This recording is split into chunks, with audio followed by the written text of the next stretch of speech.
après que nous ayons pris la destinée de cette assemblée en 86, et vous en doutez, ça fait rapidement 25 ans, la donne a complètement changé. Non seulement Dieu nous a permis de bâtir la plus grande église que la Belgique n'a jamais connue, puisque dans l'histoire de la Belgique, la plus grande église protestante était à Charleroi, elle n'avait que 500 membres. Dieu nous a permis de bâtir donc la plus grande église, la Nouvelle Jérusalem de Bruxelles, avec ses 5 services. Mais Dieu nous a permis aussi d'implanter des églises dans plusieurs villes. Dans la plupart de ces villes, le témoignage évangélique n'y était presque pas. Et dans toutes ces villes-là, nous étions les premiers parmi les Africains à avoir une église là-bas.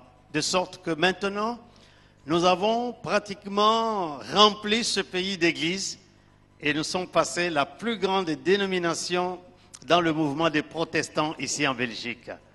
Notre membership, le nombre de membres de notre église est de loin plus important que les autres églises en Belgique. Vous savez que nous payons par tête de nos membres chaque année au synode fédéral.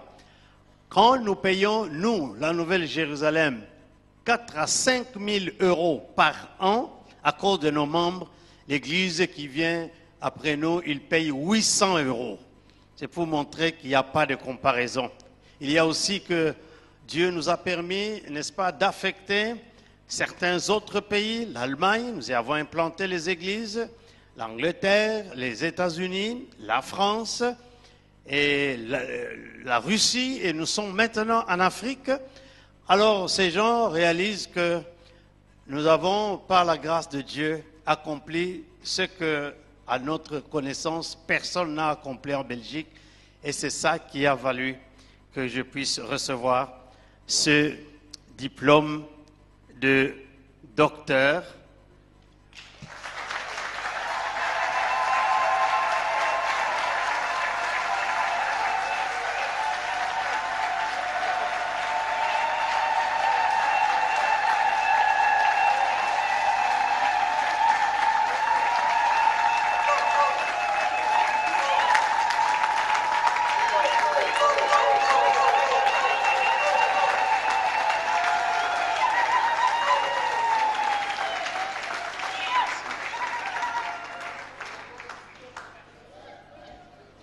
Alors nous bénissons le Seigneur pour cela.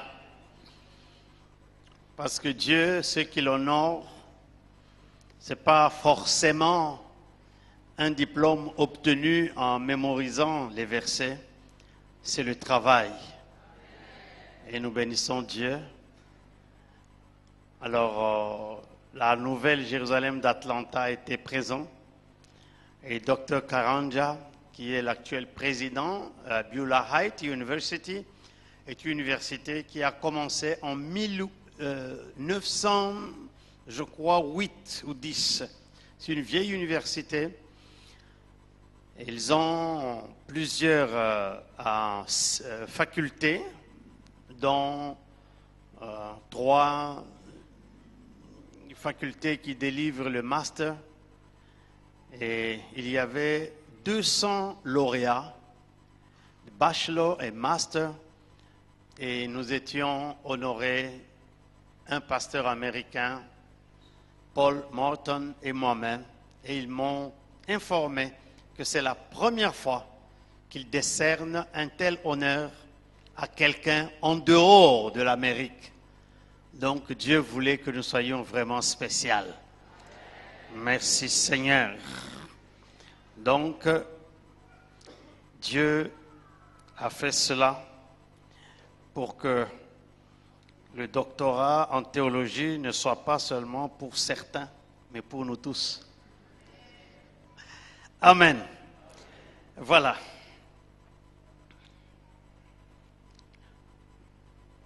J'ai reçu aussi en don la toge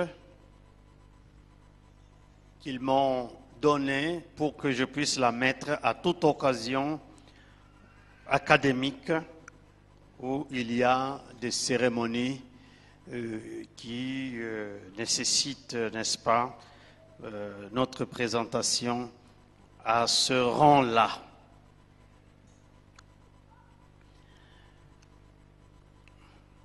La semaine passée, vous avez eu un séminaire qui parlait du combat pour la destinée. Alors, notre message aujourd'hui, je l'ai intitulé « Les exigences dans la destinée ». Les exigences dans la destinée. Nous lirons dans l'Épître aux Colossiens, chapitre 1er,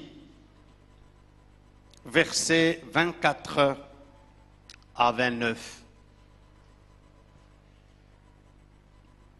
Épître aux Colossiens, chapitre 1er, versets 24 à 29, nous lisons. Je me réjouis maintenant dans mes souffrances pour vous, et ce qui manque aux souffrances de Christ, je l'achève en ma chair pour son corps qui est l'Église. C'est d'elle que j'ai été fait ministre, selon la charge que Dieu m'a donnée auprès de vous, afin que j'annonce pleinement la parole de Dieu, le mystère caché de tout temps et dans tous les âges, mais révélé maintenant à ses saints. Dieu a voulu leur faire connaître la glorieuse richesse de ce mystère parmi les païens, savoir Christ en vous, l'espérance de la gloire. C'est lui que nous annonçons, exhortons tout homme et instruisons tout homme en toute sagesse, afin de présenter à Dieu tout homme devenu parfait en Christ. C'est à quoi je travaille en combattant avec sa force qui agit puissamment en moi. Amen. Le verset 29, Paul dit, c'est à quoi je travaille, en combattant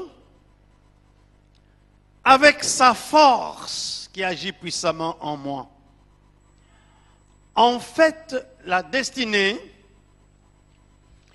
c'est ce que Dieu, la destinée d'une personne, c'est ce que Dieu avait planifié, préparé pour cette personne avant la fondation du monde.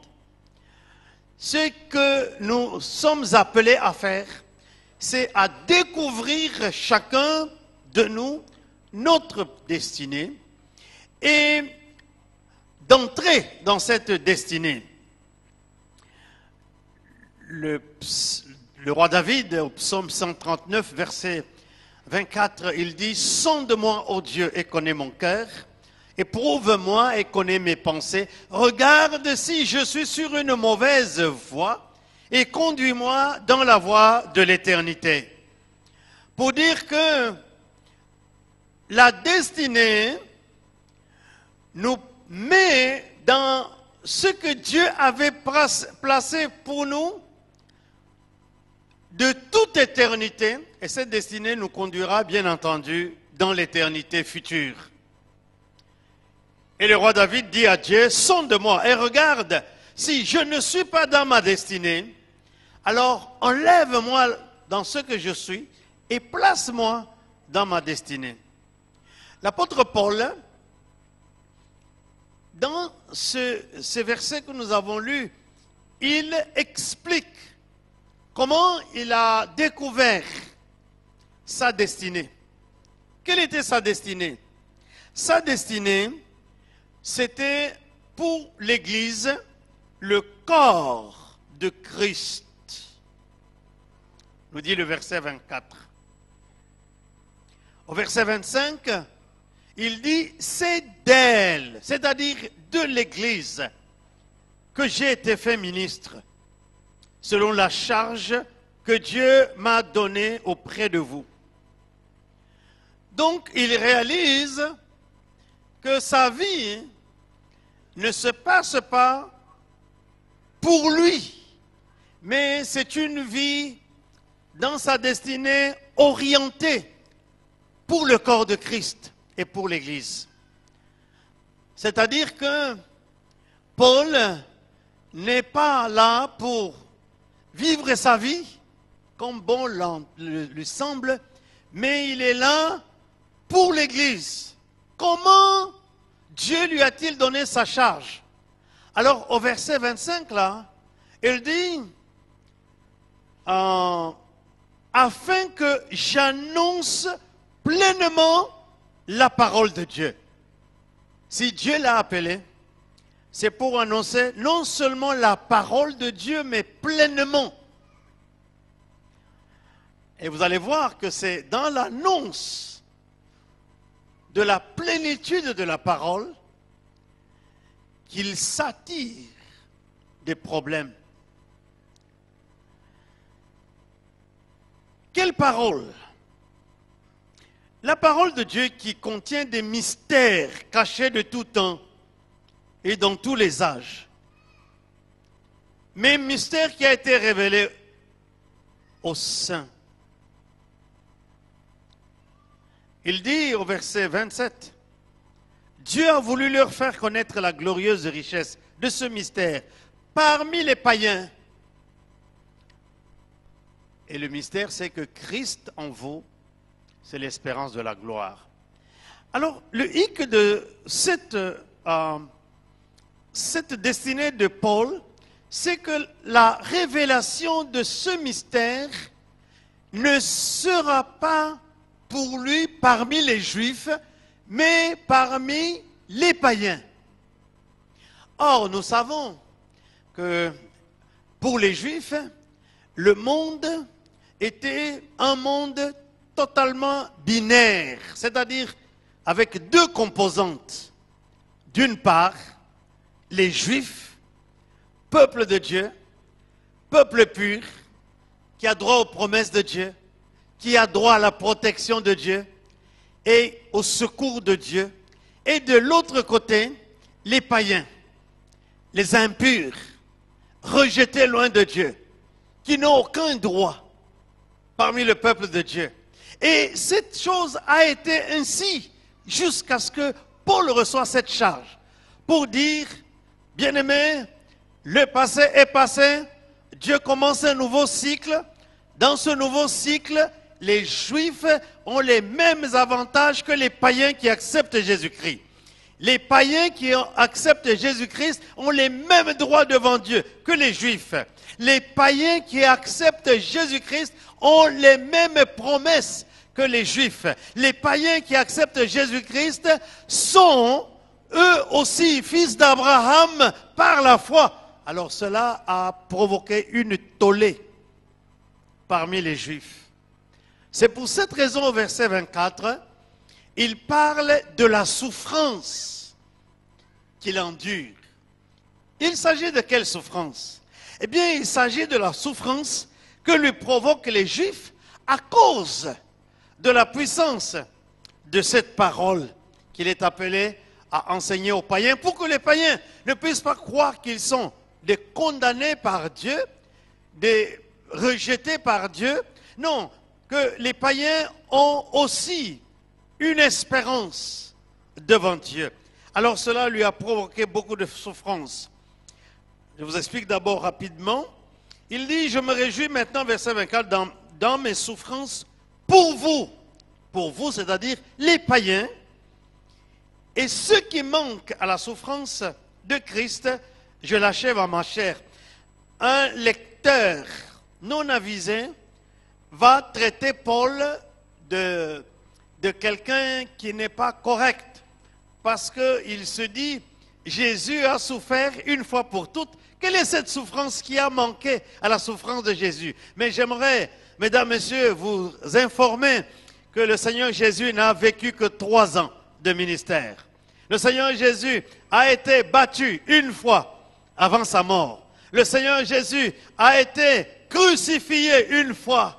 Le Seigneur Jésus a souffert quelque temps. Mais Paul était appelé à souffrir toute sa vie. C'est comme au début de notre ministère, il y a un frère qui est venu nous conseiller. Et il me dit, mais je pense que tu souffres beaucoup pour le ministère. Je lui dis, mais c'est ça notre appel. Jésus nous a appelés à souffrir comme Christ. Il a dit, non, non, non, non, frère.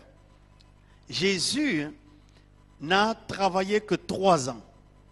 Toi, tu es appelé à travailler toute ta vie. Vous voyez, maintenant, ça fait, depuis que je suis pasteur de cette église, 25 ans.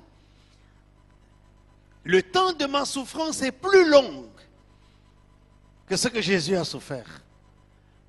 Toutes les calomnies que j'ai endurées à Bruxelles pendant 25 ans, toutes les injures, tous ces mensonges, tous les retournements des gens. Aujourd'hui, il est avec toi, demain, il n'est plus.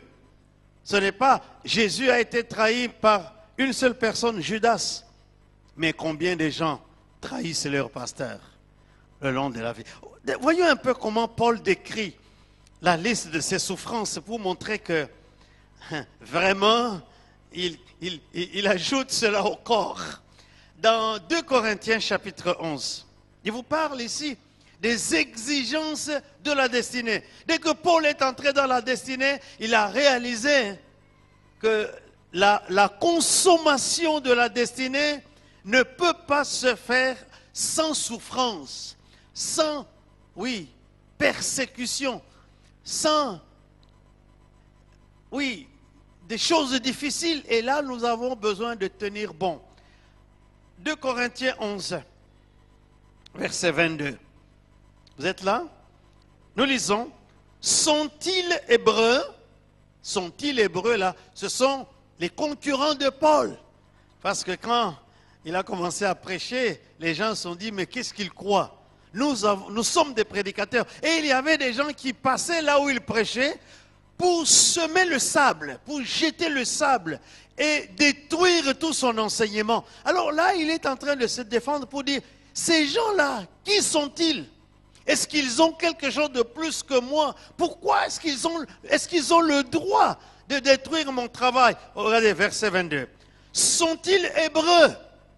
Moi aussi. Sont-ils israélites? Moi aussi. Sont-ils de la postérité d'Abraham? Moi aussi. Sont-ils ministres de Christ? Je parle en termes extravagants. Je lui suis plus encore. Regardez la liste. Par les travaux, bien plus. Par les coups, bien plus. Par les emprisonnements, bien plus. Souvent en danger de mort. 5 fois j'ai reçu des Juifs, 40 coups moins 1. 3 fois j'ai été battu de verge. 1 fois j'ai été lapidé. 3 fois j'ai fait naufrage. J'ai passé 1 jour et 1 nuit dans l'abîme. Fréquemment en voyage, j'ai été en péril sur les fleuves, en péril de la part des brigands, en péril de la part de ceux de ma nation, en péril de la part des païens, en péril dans les villes, en péril dans les déserts, en péril sur la mer, en péril parmi les faux frères. J'ai été dans le travail et dans la peine, exposé à de nombreuses veilles, à la faim et à la soif, à des jeûnes multipliés, au froid et à la nudité, et sans parler d'autre chose, je suis assiégé chaque jour par les soucis que me donnent toutes les églises. Qui est faible que je ne sois faible? Qui vient à tomber que je ne brûle? S'il faut se glorifier, c'est de ma faiblesse que je me glorifierai. Dieu, qui est le Père du Seigneur Jésus et qui est béni éternellement, sait que je ne mens pas. À Damas, le gouverneur du roi Arétas faisait garder la ville de Damascéniens pour se saisir de moi. Mais on me descendit par une fenêtre dans une corbeille le long de la muraille et j'échappais de leurs mains. etc., etc. Voici la liste des souffrances. Il dit, quand je suis entré dans ma destinée, le contenu de ma destinée avait des éléments dangereux pour ma vie. Lorsque j'avais commencé à les exécuter et à les consommer. Tu te réjouis peut-être que tu vas entrer dans ta destinée ou que tu es entré dans ta destinée. Mais tu ne sais pas les exigences de la destinée. Écoutez, quand Moïse, Dieu l'a appelé à sortir Israël de l'Égypte et aller l'amener dans la terre promise, dans Exode 3, il était entré dans sa destinée. Et bien nous savons qu'en ce moment-là, Moïse a commencé un combat dur dans la consommation de sa destinée. Combien de fois il a demandé à Dieu de lui ôter la vie? Combien de fois les Juifs ont été compliqués vis-à-vis de lui, l'injuriant, cherchant à le lapider. Et même un jour, son propre frère Aaron, pendant que lui, il est allé prier à la montagne, il a fait, n'est-ce pas, une statue et il a demandé aux Juifs de venir adorer cette statue. Il dit, voici le Dieu qui vous a fait sortir du pays d'Égypte. Est-ce qu'Aaron disait la vérité? Il mentait parce qu'il savait que ce Dieu-là n'est pas une statue en or. Quand le roi David a été consacré roi par le prophète Samuel, David est entré dans sa destinée. Il a cessé d'être berger pour être roi. C'est en ce moment-là que les exigences de la destinée ont fait que Saül, le roi, a commencé à le pourchasser pour le tuer. Et il s'est mis à souffrir à cause de sa destinée. La destinée n'est pas quelque chose de facile. Il y a des exigences dans la destinée. Parfois nous disons, oui, je veux être heureux et commencer à danser. Pas forcément. C'est pour ça, aujourd'hui, je voudrais parler de ces exigences. Paul a découvert qu'il y avait beaucoup de souffrances dans la destinée. Nous retournons dans Colossiens 1. Je voulais vous expliquer simplement que ce qu'il dit, ce n'est pas des blagues, ce n'est pas de l'orgueil, mais il a vraiment souffert. Verset 24. Mais il dit, je me réjouis maintenant dans mes souffrances pour vous. Et ce qui manque aux souffrances de Christ, je l'achève en ma chair pour son corps qui est l'Église. La destinée te prendra pour la consommer peut-être 60 ans, peut-être 80 ans. Mais tu dois savoir que le combat pour la consommation de ta destinée est un combat plus difficile que quand tu devais entrer dans la destinée. En fait, en matière de combat spirituel, les hommes, à cause du diable, ont réduit cela, surtout parmi les Africains, à un combat contre les sorciers, contre les féticheurs. Non, non, non, c'est pas ça. Le combat, comme nous allons le voir, quand tu entres dans ta destinée, c'est d'abord contre ta propre vie. Parce que tu vas vite te décourager et fuir. Parce que tu vas vite te décourager et abandonner. Parce que tu vas vite te mettre à pleurer et puis laisser le programme de Dieu. Le combat spirituel, ça va en ce moment-là être dirigé vers toi-même pour que tu aies la victoire et que tu tiennes jusqu'au bout. Alléluia. Verset 25, Colossiens 1. Il dit, c'est d'elle que j'ai été fait ministre. Ça dit l'Église. Donc Paul veut dire que ma vie, ce n'est pas jouir de la vie comme les autres. Il y en a qui, quand ils travaillent, le salaire qu'ils gagnent, c'est pour sa vie et sa famille. Mais il y en a, quand ils sont dans leur destinée, ce qu'ils travaillent, ce n'est pas pour eux, c'est pour l'Église. C'est pour le corps de Christ. Je me rappelle, quand je n'étais pas encore pasteur, j'aimais tous les dimanches, après le culte, j'étais heureux d'être avec ma femme et mes enfants. Et on allait dans des restaurants manger, nous réjouir. Vous savez que ça fait 25 ans, ce n'est plus le cas. parce que le dimanche, je passe toute la journée ici. Aujourd'hui, je suis arrivé à 7 heures, malgré le décalage horaire. Et je ne sais pas à quelle heure je vais quitter. 19 heures, 20 heures. Je n'ai plus la joie dimanche de prendre mes enfants dans ma voiture. Évidemment, maintenant, ils ont grandi, hein, chacun fait ce qu'il veut. Hein. Mais si j'avais les enfants, maintenant j'ai les petits-enfants, je ne sais pas les amener dimanche à cause de l'exigence de la destinée. Ma destinée, c'est ici. C'est le travail. C'est dur, c'est fatigant. Combien de fois j'ai pleuré? Combien de fois j'ai été trahi? Combien de fois j'ai été injurié, calomnié, traîné dans la boue? Mais c'est ça la destinée. Mais nous devons tenir parce que c'est ça à quoi Dieu nous a appelés. Donc, dans ta destinée, ne te compare pas à quelqu'un d'autre. Il y en a qui peuvent faire dans leur destinée tomber dans un bon mariage. Mais il y en a d'autres, à cause de la destinée, il va tomber dans un mariage où il commence à souffrir plus que quand il était célibataire ou quand il était célibataire. Le problème de la destinée, c'est un problème très compliqué. C'est pour cette raison, dans la destinée, nous devons combattre. Nous continuons d'abord avec ce que Paul dit. Il dit, c'est que, au verset 25, afin que j'annonce pleinement la parole de Dieu. Le mystère caché de tout temps et dans tous les âges, mais révélé à ses saints. Quel est ce mystère? Ce mystère, c'est que les païens ont droit aux choses de Dieu. Regardez dans Éphésiens chapitre 2, où Paul révèle aux païens qui sont à Éphèse ce mystère. Et ça leur a coûté cher. Éphésiens chapitre 2, verset 1 et le suivant. Ici, il s'adresse aux Éphésiens, c'est-à-dire païens, féticheurs, idolâtres, qui n'ont aucun droit en Israël. Voici dans quels termes il leur parle de ces choses de Dieu, mais il annonce sans peur. Il sait que si les Juifs écoutent ça, ça va lui créer des problèmes. Mais il doit le faire, parce que c'est ça la consommation de sa destinée. Chapitre 2, verset 1. Vous étiez morts par vos offenses et par vos péchés, dans lesquels vous marchiez autrefois selon le train de ce monde, selon le prince de la puissance de l'air, de l'esprit qui agit maintenant dans les fils de la rébellion.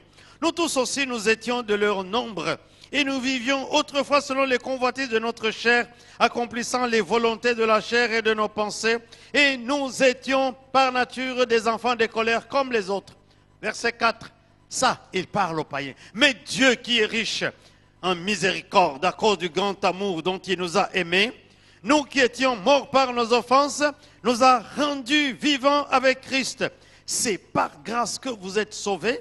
Il nous a ressuscités ensemble et nous a fait asseoir ensemble dans les lieux célestes en Jésus-Christ. Amen.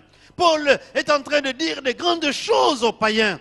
Il dit, avant vous étiez des pécheurs, vous étiez bannis de tout, mais à cause de votre foi en Jésus-Christ, non seulement Dieu vous a pardonné de tous vos péchés, vous n'êtes plus les enfants de colère, mais vous êtes maintenant bénéficiaires de la miséricorde de Dieu.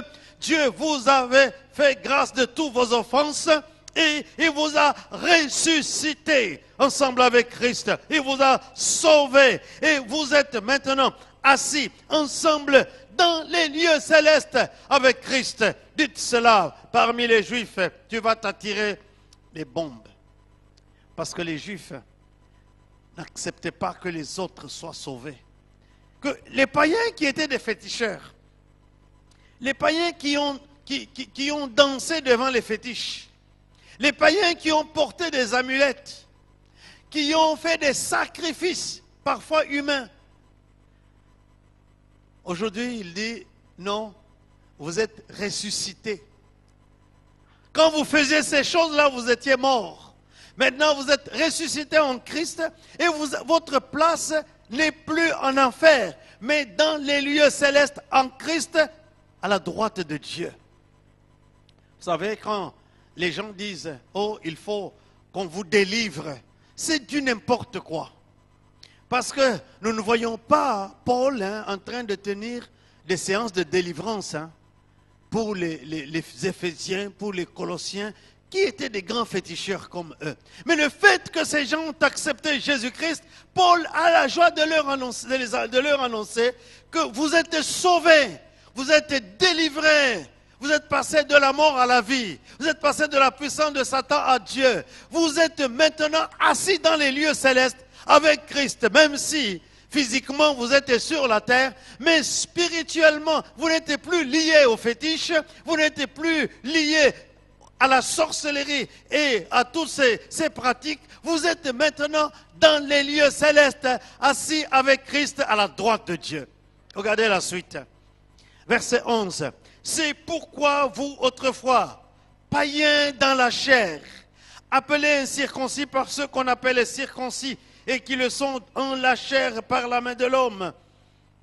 Souvenez-vous que vous étiez en ce temps-là sans Christ, privés du droit de cité en Israël, étrangers aux alliances de la promesse, sans espérance et sans Dieu dans le monde. Mais maintenant en Jésus, vous qui étiez jadis éloignés, vous avez été rapprochés par le sang de Christ, car il est notre paix, lui qui des deux n'en a fait qu'un, et qui a renversé le mur de séparation, l'inimitié, ayant anéanti par sa chair la loi des ordonnances dans ses prescriptions. Il a voulu créer en lui-même avec les deux un seul homme nouveau, en établissant la paix et les réconcilier avec Dieu l'un et l'autre en un seul corps par la croix, en détruisant par elle l'inimitié. Il est venu annoncer la paix à vous qui étiez loin et la paix à ceux qui étaient près, car par lui, les uns et les autres, nous avons accès auprès du Père dans un même esprit. C'était un message révolutionnaire. C'était quelque chose qui bouleversait la mentalité de l'époque. C'était quelque chose qui donnait la joie aux uns, mais aussi la colère aux autres. Mais écoutez, il continue. Au verset 19 du chapitre 2 des Éphésiens, il parle aux païens. Ainsi donc, vous n'êtes plus des étrangers, ni des gens de dehors, mais vous êtes concitoyens des saints, gens de la maison de Dieu. Vous avez été édifiés sur le fondement des apôtres et des prophètes, Jésus-Christ lui-même étant la pierre angulaire. En lui, tout l'édifice bien coordonné s'élève pour être un temple saint dans le Seigneur. En lui, vous êtes aussi édifiés pour être une habitation de Dieu en esprit. Il dit, vous païens maintenant, vous n'êtes plus les gens de loin. Avant, vous étiez ennemis de Dieu. Maintenant, vous êtes les gens de la maison de Dieu. Vous êtes les concitoyens des saints. Vous avez été bâtis comme les autres sur les fondements des apôtres et des prophètes. Et Jésus est votre pierre d'angle. Et il dit à la fin de ce texte que vous êtes maintenant une habitation de Dieu par le Saint-Esprit. C'est ça, annoncer la plénitude de la parole de Dieu. Et il leur dit, Christ en vous, c'est l'espérance de la gloire. Christ, c'est-à-dire la parole de Dieu. Quand vous connaissez la parole de Dieu, quand vous réalisez la parole de Dieu, quand vous comprenez la parole de Dieu, vous avez l'espérance de la gloire. Même si avant, vous avez été féticheurs, vous avez été comme les autres païens là qui ont fait n'importe quoi, mais à cause du sang de Jésus-Christ, tu as été lavé, tu as été purifié, tu as été pardonné, tu es parmi les gens que Dieu veut bénir. Alors nous continuons dans Colossiens. On avait lu tout cela, on avait étudié tout cela. Il dit, c'est lui que nous annonçons. C'est-à-dire, c'est la parole de Dieu que nous annonçons. Nous exhortons tout homme. Nous instruisons tout homme en toute sagesse, afin de présenter à Dieu tout homme devenu parfait en Christ. En fait, la perfection, selon ce que Paul explique aux Colossiens, c'est que quand une personne reçoit la parole de Dieu, comprend la parole de Dieu, se met à vivre selon la parole de Dieu, entre dans le programme de Dieu, il commence à respirer selon l'organisation que Dieu avait fait pour lui, à cause de la révélation de la parole, alors cette personne-là devient parfaite en Christ. Voyez, la perfection ici, ce n'est pas dans ce que nous pouvons faire ou ne pas faire. C'est comment la parole de Dieu entre en nous, agit en nous, comment nous la comprenons, si nous arrivons à mieux l'assimiler et que nous puissions maintenant nous aligner selon l'organisation de la parole, là nous devenons parfaits en Christ. Et alors, verset 29, il dit, c'est à quoi je travaille en combattant avec sa force qui agit puissamment en moi. C'est à quoi je travaille. Je travaille à quoi? À vous amener la connaissance de cette grande vérité. J'y travaille. Comment? Eh bien, dans les exhortations, dans les enseignements. Il y a une différence entre exhorter et enseigner. L'exhortation, c'est pour nous édifier, nous fortifier. L'enseignement, c'est pour parfaire la connaissance. Comment? Je vous édifie, je vous pousse à ne pas lâcher, mais en même temps, je vous donne des enseignements. En fait, en matière d'exhortation, l'exhortation, c'est ce que nous faisons dans nos cellules de maison, dans nos quartiers. Quand vous êtes avec un frère, vous lui lisez des versets de la Bible pour qu'il ne lâche pas. Mais l'enseignement, là, c'est, comme je disais l'autre fois, ça c'est la faculté. C'est de la matière qui débloque notre savoir, notre connaissance. Et à la fin, nous recevons, si vous voulez, une qualification spirituelle à cause de cette connaissance. Je travaille, j'exhorte et j'enseigne. Mais il dit, en combattant avec sa force qui agit en moi. Pour dire, ce n'est pas facile. Les gens ne veulent pas me laisser faire cela, mais je me bats. Les circonstances essayent de m'empêcher de faire cela, mais je me bats. Je ne lâche pas.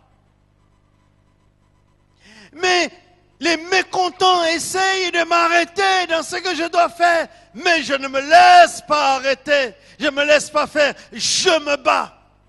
D'où me vient cette force? Eh bien, c'est la force que Christ lui-même pose en moi. C'est pour dire que le combat spirituel devient une réalité lorsque nous entrons dans notre destinée. Parce que les ennemis, le diable, notre corps, nos aspirations veulent nous arrêter. Et c'est là que s'engage le vrai combat spirituel. Il dit, c'est ce à quoi je travaille, en combattant avec la force qui agit en moi. La consommation de notre destinée nous conduit à un combat permanent, à un combat de détermination. Sans cela, nous lâcherons et nous serons déroutés de notre destinée. Imaginez un seul jour que Paul puisse se dire, ça devient trop dur, j'abandonne tout. La plupart de ces lettres que nous lisons de Paul ont été écrites en prison. On n'aurait jamais ces lettres. Que deviendrait l'Église s'il avait arrêté de combattre? Au chapitre 26 des Actes des Apôtres, il explique au roi Agrippa sa destinée, dans laquelle il est maintenant et pour laquelle il est arrêté. Chapitre 26, verset 17. Il dit au roi Agrippa, Dieu me dit, je t'ai choisi du milieu de ce peuple et du milieu des païens vers qui je t'envoie, afin que tu leur ouvres les yeux pour qu'ils passent des ténèbres à la lumière et de la puissance de Satan à Dieu, pour qu'ils reçoivent par la foi en moi le pardon des péchés et l'héritage avec tous les sanctifiés.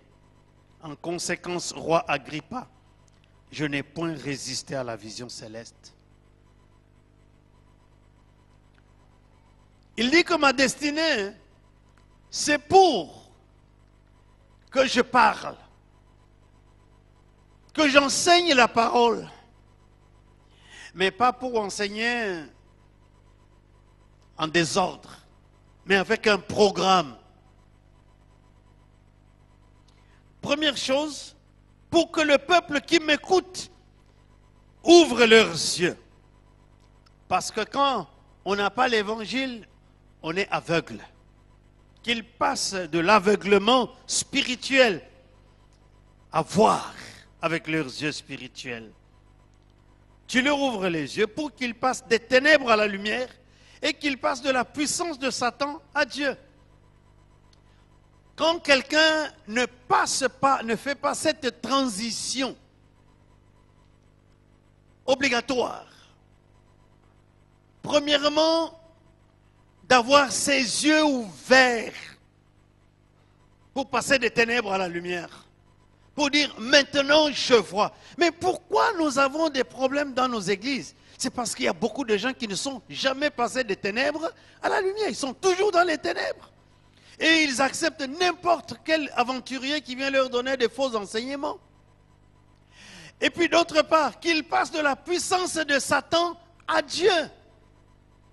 Combien de gens, dès qu'on leur dit, oh, on vous a lié, on vous a ensorcelé, ils commencent à trembler, ils commencent à tourner dans toute la ville pour qu'on essaye de briser ces chaînes. Non! Nous devons être conscients que notre foi nous a fait passer de la puissance de Satan à Dieu. Les fétiches n'ont plus de force vis-à-vis de nous.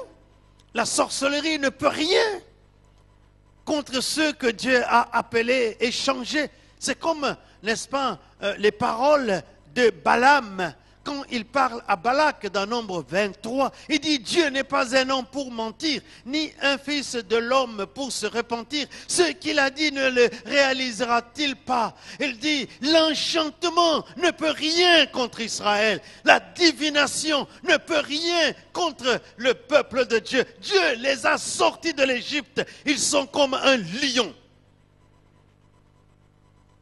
Parce que Balak voulait que Balaam fasse des tours de fétiches pour attraper ces gens-là. Le féticheur a dit c'est impossible. L'enchantement, il ne peut rien. Vous avez peur qu'on va vous ensorceler? Que vous allez tomber sous le coup des enchantements? Non. Tu es passé déjà des ténèbres à la lumière, de la puissance de Satan à Dieu. Et ça, c'est un païen, un Mésopotamien, Balaam, un devin qui parle à ce roi de Moab, Balak, pour dire je ne peux rien faire contre eux. Est-ce que vous savez que ce que Paul était en train d'enseigner pour les païens, c'était d'adopter ce Dieu des Juifs? Celui qui les a protégés contre la divination, celui qui les a protégés contre les enchantements, c'est le même Dieu. Quand tu acceptes Jésus-Christ, il te protège contre la divination, il te protège contre les enchantements. Tu n'as pas besoin que quelqu'un d'autre prie pour toi. C'est question de le savoir, de le connaître et de l'avoir. Alors, voici ce que Paul dit en donnant son témoignage aux Galates. Donc Paul parlait avec un programme pour que ceux qui écoutent cette parole, eh bien, ils soient tranquilles, ils soient heureux. Et c'est ça que les Juifs ne voulaient pas.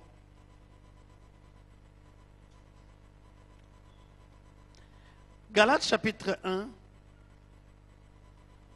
versets 15 à 17. Voici ce qu'il dit aux Galates. Mais lorsqu'il plut, Vous voyez, avant cela, il parle de ce qu'il faisait avant de connaître sa destinée. Au verset 13, il dit, vous avez su en effet quelle était autrefois ma conduite dans le judaïsme, comment je persécutais à outrance et ravageais l'église de Dieu, et comment j'étais plus avancé dans le judaïsme que beaucoup de ceux de mon âge et de ma nation, étant animés d'un zèle excessif pour les traditions de mes pères. Verset 15. Mais lorsqu'il plut à celui qui m'avait mis à part dès le sein de ma mère et qui m'a appelé par sa grâce de révéler en moi son Fils, afin que je l'annonce parmi les païens, aussitôt je ne consultai ni la chair ni le sang, et je ne montai point à Jérusalem vers ceux qui furent apôtres avant moi, mais je partis pour l'Arabie, puis je revins encore à Damas, etc., etc. Vous voyez, il marque là un point de, comment on dit ça?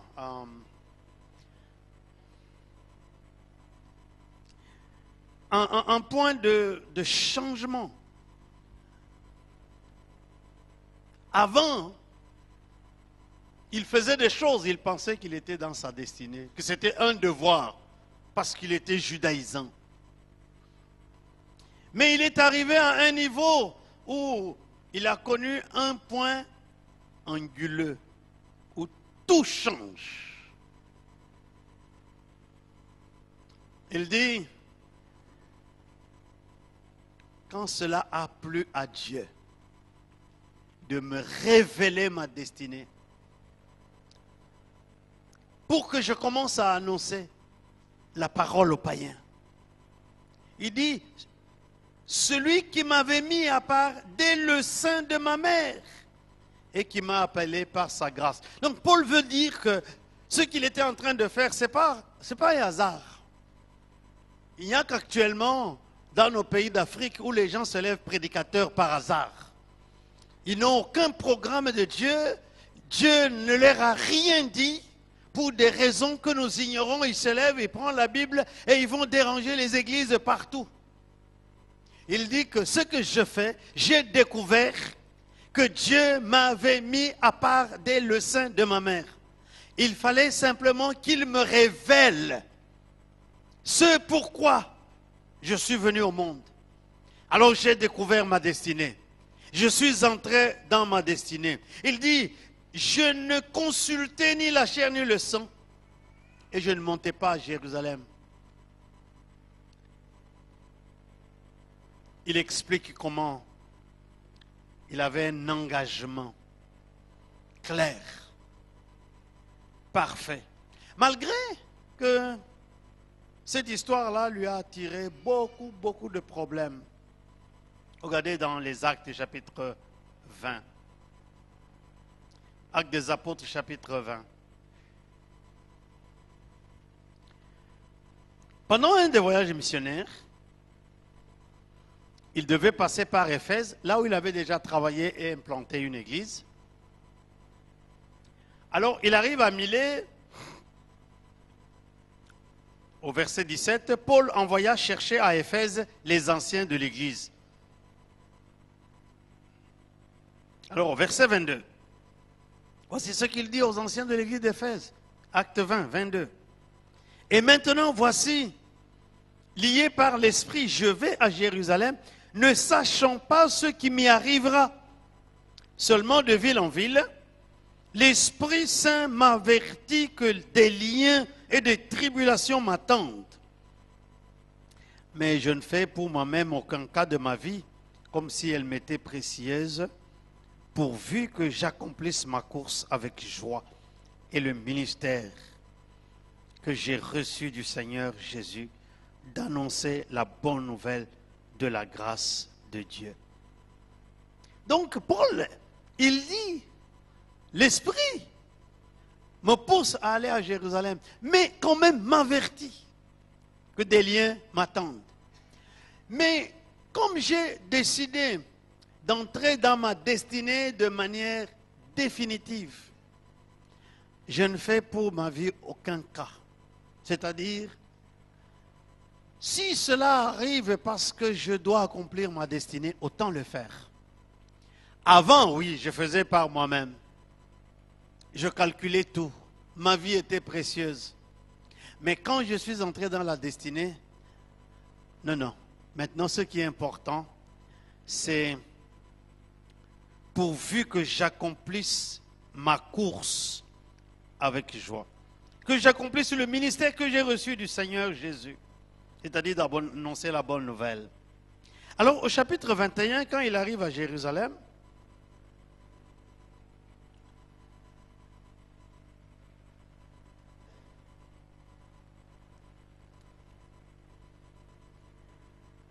au chapitre 21 des Actes,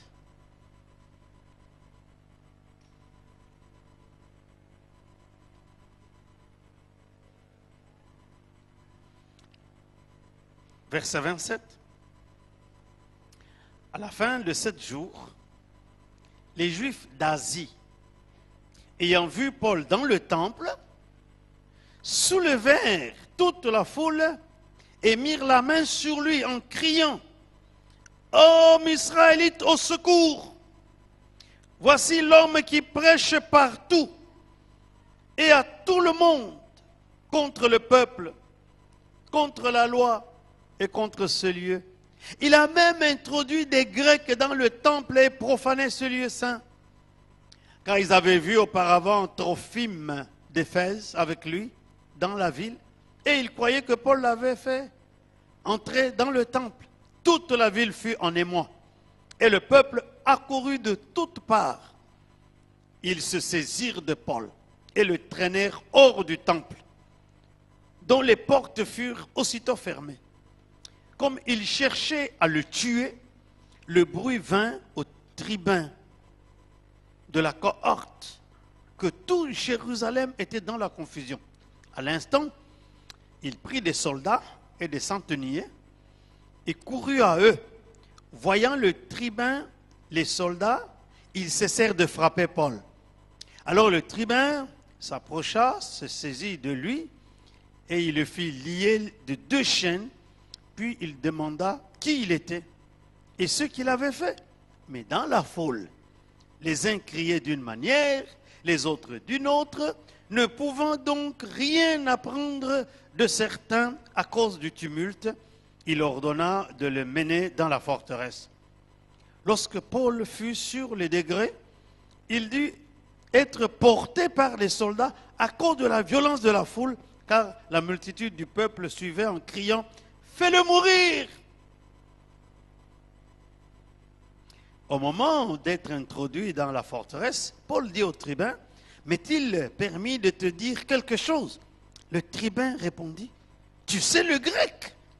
Tu n'es donc pas cet Égyptien qui s'est révolté dernièrement et qui a amené dans le désert 4000 brigands. » « Je suis juif, reprit Paul, de Tarse, en Cilicie, citoyen d'une ville qui n'est pas sans importance. Permettez-moi, je te prie, de parler au peuple. » Le tribun, le lui ayant permis, Paul, debout sur les degrés, fit signe de la main au peuple. Un profond silence s'établit et Paul parla en langue hébraïque, dit, je ne sais pas vous dire ce qu'il a dit parce que je ne connais pas l'hébreu. En fait, c'est pour vous dire que ta destinée peut être dangereuse pour toi. Et si tu ne fais pas attention, tu vas lâcher. Mais Paul ne lâchera pas. C'est à partir de cet incident qu'il a demandé, il dit, je dois voir apparaître devant César. Et il est parti et on l'a gardé en prison à Rome. Et c'est à partir de là qu'il a commencé à écrire. Mais il a tenu bon jusqu'au bout. Il n'a pas lâché, il ne s'est pas découragé. Eh bien, je vous assure, Paul c'était un brave. Parce que certains d'entre nous, moi-même y compris, combien de fois, on se dit, si je pouvais faire autre chose, ça serait mieux. Quand je travaillais comme ingénieur civil, j'achète ma voiture, personne ne disait quelque chose parce que c'était normal. J'ai travaillé, j'ai gagné. Maintenant que je suis devenu ce pasteur de malheur, dès que tu achètes même une vieille voiture de 15 ans, les méchants commencent à parler. Et quand tu regardes ceux qui parlent là, ils ne t'arrivent même pas dans le monde, hein, c'est-à-dire dans la société, au niveau de la cheville. Ah oui, je vous assure. Mais ils se donnent le droit de parler contre toi parce que c'est dans l'église. Parce que ceux qui parlent là, si nous étions engagés avec eux dans la même entreprise, est-ce qu'on aurait les mêmes grades? Non, c'est clair. Mais comme c'est dans l'église, alors comme le pasteur, c'est quelqu'un qui n'a pas de valeur, alors on se permet de raconter. Alors des moments on se dit, on laisse tomber. Hein. On part. Hein. Parce que comment il y a des gens, je m'excuse, hein, tout le monde a la valeur devant Dieu, mais Dieu regarde le cœur, c'est vrai. Mais l'homme ne regarde pas le cœur, n'est-ce pas? L'homme regarde quand même quel diplôme tu as, quelles études tu as faites, quelle fonction tu occupes, etc. C'est ça la vie.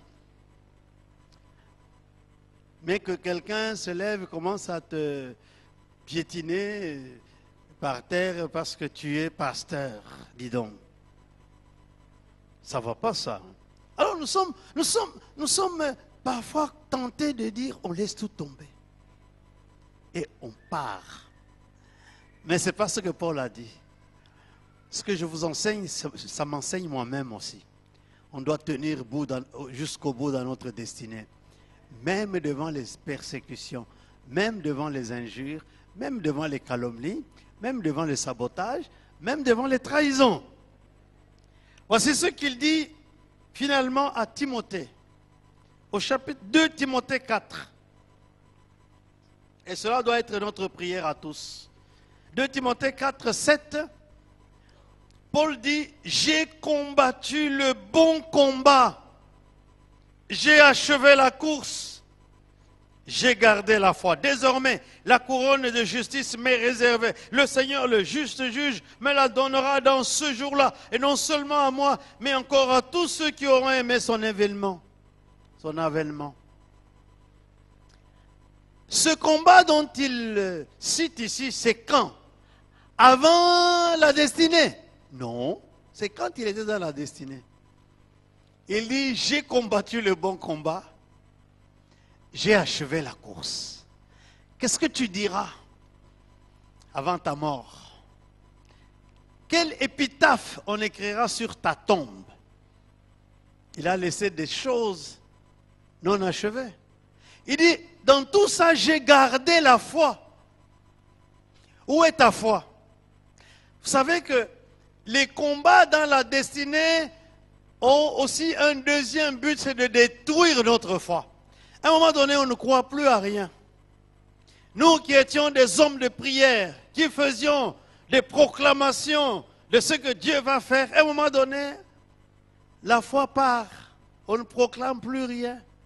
On devient des gens ordinaires. Où est ta foi? Il dit, j'ai combattu le bon combat. J'ai achevé ma course. Achève ta course dans ta destinée. J'ai gardé la foi. Et à la fin, il dit, une couronne de gloire m'attend.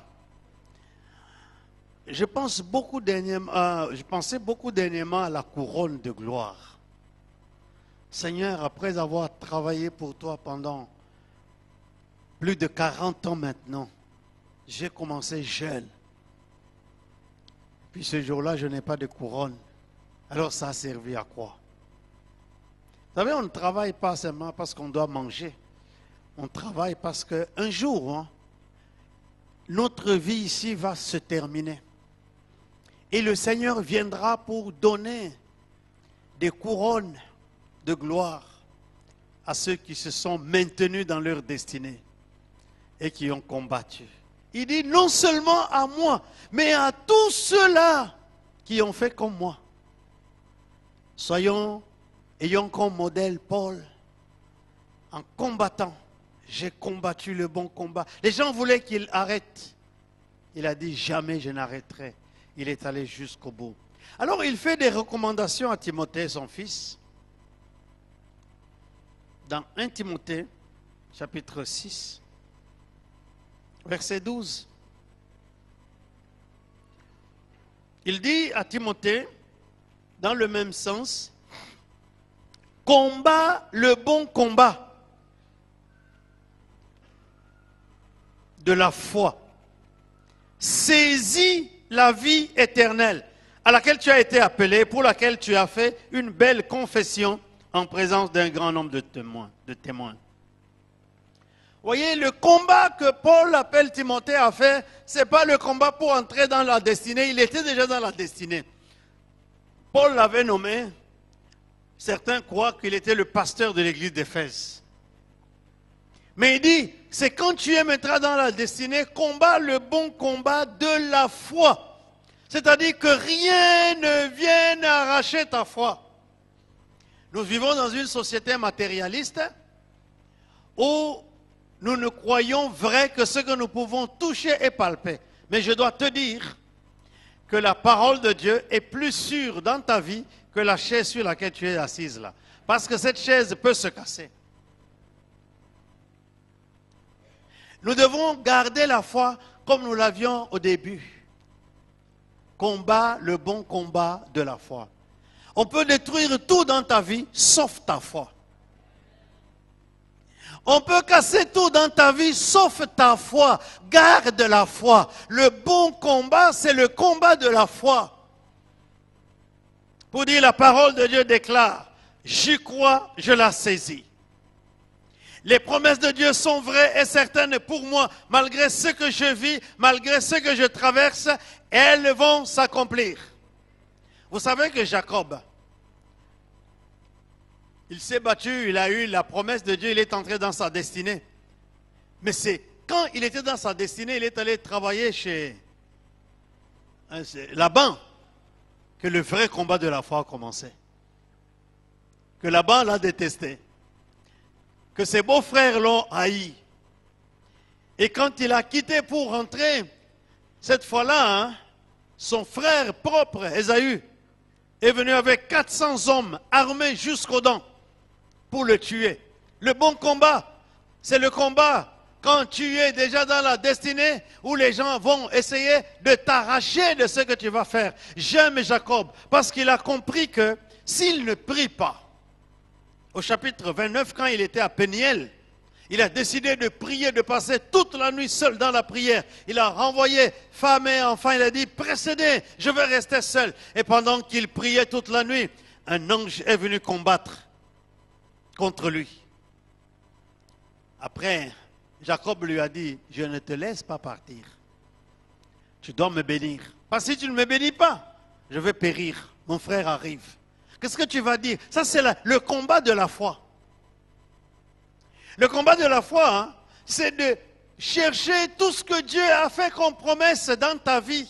Il y a des gens qui ont des carnets où ils ont écrit les paroles, les promesses de Dieu. Va rechercher ce carnet-là. Si tu l'as déjà jeté, essaie de te rappeler tout ce que tu avais écrit avant. Remets cela à l'œuvre. Quand tu te réveilles le matin, repasse les promesses malgré ce que tu vis maintenant.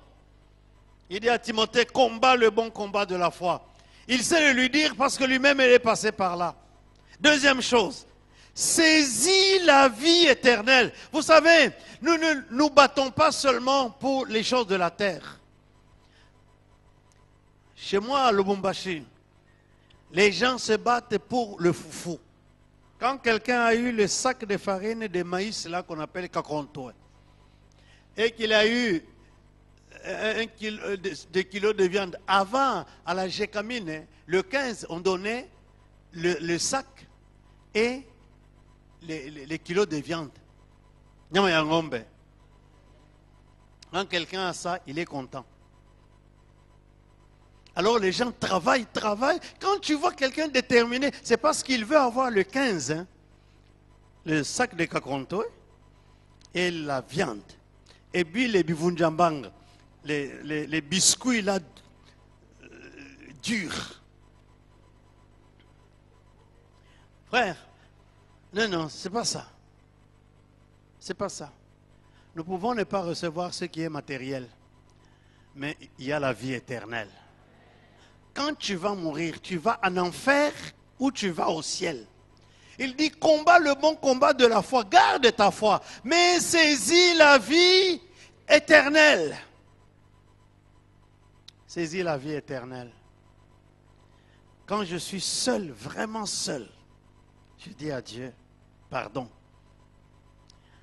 Ne permets pas que je rate la vie éternelle. Je dois vivre dans l'éternité. J'ai trop souffert pour toi. Pour que ça soit juste, pour que j'ai la semoule, de beaux costumes, de belles chaussures, de belles voitures, une belle maison. Non, ça n'a pas de valeur. Parce que le jour que tu meurs, hein, on t'évacue de cette maison-là. Et on va te mettre dans la tombe. Même si tu as 100 paires de chaussures, on mettra une seule paire. Il faut que les gens qui vont t'habiller soient gentils pour mettre une paire chère. Sinon, ta famille vont déjà venir prendre toutes tes chaussures croco là. Ils vont amener ça. Les sacs, hein, Louis Vuitton, tout ça. Tu n'as plus besoin de ça. N'est-ce pas? Les costumes, ils se les disputent. Ils vont regarder les marques à l'intérieur. Ils disent, ah, ceux qui connaissent, ils disent, ah non, moi je prends tout ça. Toutes tes cravates là. Donc, il dit à Timothée, hein, combat le bon combat de la foi. Saisis quoi? La vie éternelle. Pour que quand tu meurs, tu vas dans l'éternité avec Dieu. Saisis la vie éternelle. Vous savez, je suis triste parfois de voir que nous prions pour quelqu'un pour qu'il trouve un travail. Dès qu'il a trouvé le travail, il entre dans sa destinée, c'est fini, il néglige la prière. Mais s'il meurt, si tu meurs, toi qui as trouvé le travail par la prière, si tu mourais aujourd'hui, tu vas aller où? On prie pour les filles de se marier. Après, ce que la fille va commencer à nous dire, mon mari n'aime pas. Il m'a dit que dans cette église-là, quoi? Et la vie éternelle? On prie pour que tu aies un enfant. Maintenant, c'est l'enfant là. Oh, à l'heure de midi, c'est l'heure où j'amène mon enfant au lit. Vraiment. Et tous ceux qui ont eu des enfants en les traînant à l'église, leurs enfants sont anormaux.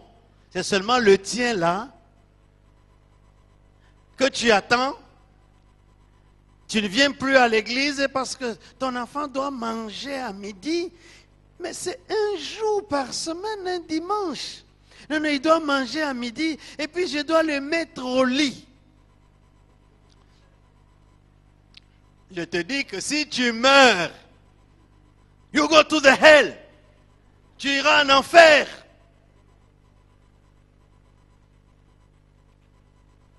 Combat le bon combat de la foi. Saisis la vie éternelle. Dites à ton voisin, saisis la vie éternelle. 2 Timothée chapitre 2. Et je termine bientôt. 2 Timothée chapitre 2. Verset 3. Et les suivants. Paul qui conseille Timothée, qui est dans la destinée. Verset 3, il dit, souffre avec moi comme un bon soldat de Jésus-Christ. Il n'est pas des soldats qui s'embarrassent des affaires de la vie s'il veut plaire à celui qui l'a enrôlé. Et l'athlète n'est pas couronné s'il n'a pas combattu suivant les règles. Le laboureur qui peine doit être le premier à recueillir des fruits. Comprends ce que je dis, car le Seigneur te donnera de l'intelligence en toutes choses. Paul dit à Timothée, hein, souffre avec moi. Tu es un soldat. Alors, si tu es un soldat, les gens te calomnient, hein, moque-toi de ça. Il dit, tu dois souffrir parce que tu es un soldat. Moi, j'aime quand quelqu'un qui est soldat dit, je suis soldat. Le soldat, il passe la nuit dehors. Hein. Il n'a pas peur des bandits qui vont venir. Vous avez déjà vu un soldat qui est bien armé, il a peur? Non, non, non. Il n'a pas peur. Pourquoi? Parce qu'il est soldat. Viens essayer de l'injurier là. Il va te montrer une bonne leçon. Il dit, tu es un soldat de Jésus-Christ. Ça, c'est quelque chose qui manque à notre mentalité moderne. De dire, je suis un soldat. Je suis un soldat. Alors, beaucoup de gens, hein, ils viennent à la veillée vendredi, et puis il y a une réunion samedi à 16h. Non, j'étais à la veillée vraiment. Come on. Un soldat. Tu as fait la veillée. Il y en a même pour venir à la veillée, c'est un problème. Mais je dois me dire, je suis un soldat. Vous pensez que vraiment, c'est facile pour moi d'être debout tous les dimanches entre 5h et 5h30 et d'être dans mon bureau entre 6h et 7h tous les dimanches, été, printemps, hiver, etc. C'est pas facile, mais je me dis, je suis un soldat. Je dois être à mon poste. C'est pas facile, hein? Tu reviens d'Amérique, la tête tourne. J'arrive le matin, si le soir il y a culte, je suis au culte. Et je bénis les gens qui viennent. Il a passé toute la nuit dans l'avion et puis à 11h, vous le voyez au culte. Tu es venu quand, ma soeur? Ce matin. Tu as passé la nuit dans l'avion? Oui. Parce que nous sommes des soldats. Alors vous aimez le luxe, hein? C'est comme une sœur qui nous racontait, une sœur de Bandundu. Il dit, son père disait toujours, Beno kuzola Kembo, Mounou kuzola Pache. Mais un jour, ils ont attrapé, parce que son père allait toujours à pied. Un jour, ils l'ont attrapé, il vient en taxi, il descend quelques maisons, puis il commence à venir à pied pour montrer qu'il est venu à pied. Nous faisons la passe. Un soldat n'a pas de problème.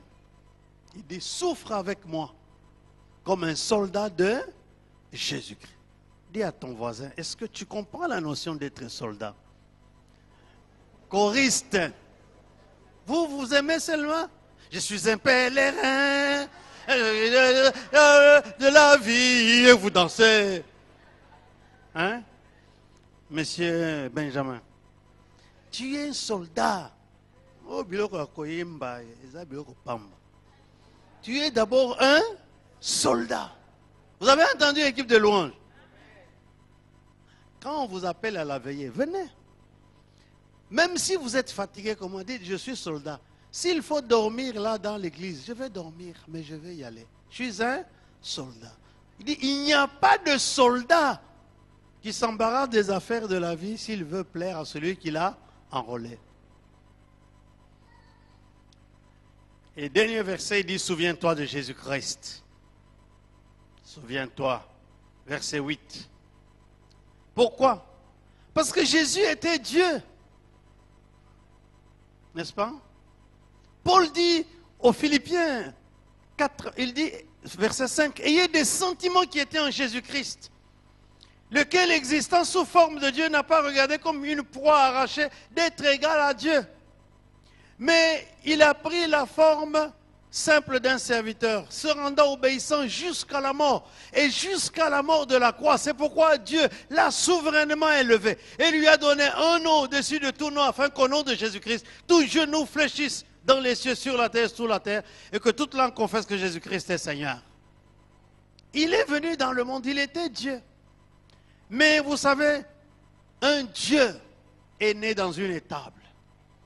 Lorsque on doit écrire l'adresse de naissance de Jésus sur son identité, sur quelle avenue? Non, dans une étable avec les animaux. Un Dieu. À un moment donné, il n'avait pas d'argent, mais il n'a pas renoncé à sa mission. Un Dieu contesté par les hommes qu'il vient sauver. Un Dieu. Il n'avait pas de maison.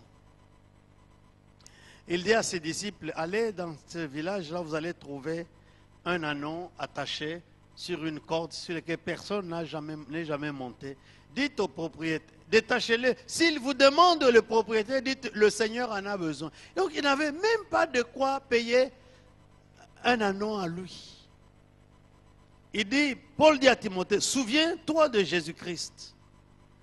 Lui qui a été un vrai soldat, issu de la postérité de David, ressuscité des morts selon mon évangile, pour lequel je souffre jusqu'à être lié comme un malfaiteur. Vous savez, à un moment donné, surtout ici en Belgique, être un pasteur, alors c'est comme si tu étais un malfaiteur. Tu es parmi les gens, tu as difficile à te présenter, surtout parmi... Oui, les Africains, pour eux, le pasteur, c'est la gloire. Mais chez les Européens, aller comme ça, qu'est-ce que tu fais comme métier? Tu dis, je suis pasteur. On va te regarder bizarrement. Comme si tu étais un malfaiteur. Pourquoi? Parce qu'il y a beaucoup d'aventuriers qui sont les pasteurs. Et ces gens-là ont sali le nom des pasteurs, même dans mon propre pays. Chaque fois que je passe et je fais une émission à la télévision, les journalistes me demandent, mais vous parlez différemment? Parce que les gens on croit qu'un pasteur, c'est un malfaiteur. Mais non, si tu es un chrétien né de nouveau et tu es engagé à Dieu, les gens se moquent de toi. C'est comme si tu as perdu le nord. Ah, vous aussi avec vos histoires là. Oui, c'est les histoires. Paul dit, je suis considéré comme un malfaiteur. Je souffre, mais je ne lâche pas. Je ne sais pas quel est le niveau de la souffrance dans ta vie, à cause de ta destinée.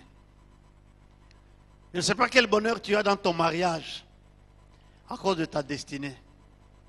Il y en a qui pensent que c'est le divorce qui est la solution. Non, c'est pas toujours la solution. Il y a des gens qui doivent souffrir. Dans le livre que je suis en train d'écrire sur le mariage, je dis que le mariage est une vocation. C'est un sacerdoce. Dans la vocation, on souffre. Dans certains mariages, il y a la souffrance. Mais le divorce n'est pas la solution. Tu souffres de quoi? Dans ton appel, dans ta destinée. Mais ne lâche pas. Ne lâche pas, ne fuis pas. N'abandonne pas. Tiens bon. Tu as à côté de toi un Dieu fort qui va te soutenir jusqu'au bout. Paul dit à Timothée, moi je suis allé jusqu'au bout. Toi mon enfant, je veux aussi que tu ailles jusqu'au bout. Ce vœu pour Timothée est un vœu pour toute l'Église. La destinée ne donne pas que le bonheur. La destinée nous amène à un combat. Et pour que nous allions jusqu'au bout de notre destinée et que nous puissions nous présenter devant Dieu, quand nous allons nous présenter devant son trône pour dire à Dieu, tu avais tracé ça pour moi. J'ai découvert cela. J'y suis entré. J'ai beaucoup souffert, mais j'ai tenu bon. Voici, je suis là. Et Dieu va te dire, bon et fidèle serviteur. Tu as été fidèle dans les petites choses. Je te donne le gouvernement des grandes choses. Il faut que Dieu nous dise cela, ce jour-là. Bon et fidèle serviteur. Merci. Tu as été fidèle dans les petites choses. Je donne le gouvernement de grand. Dieu va te féliciter pour ta ténacité et pour ta détermination. Dieu bénisse sa parole. Amen.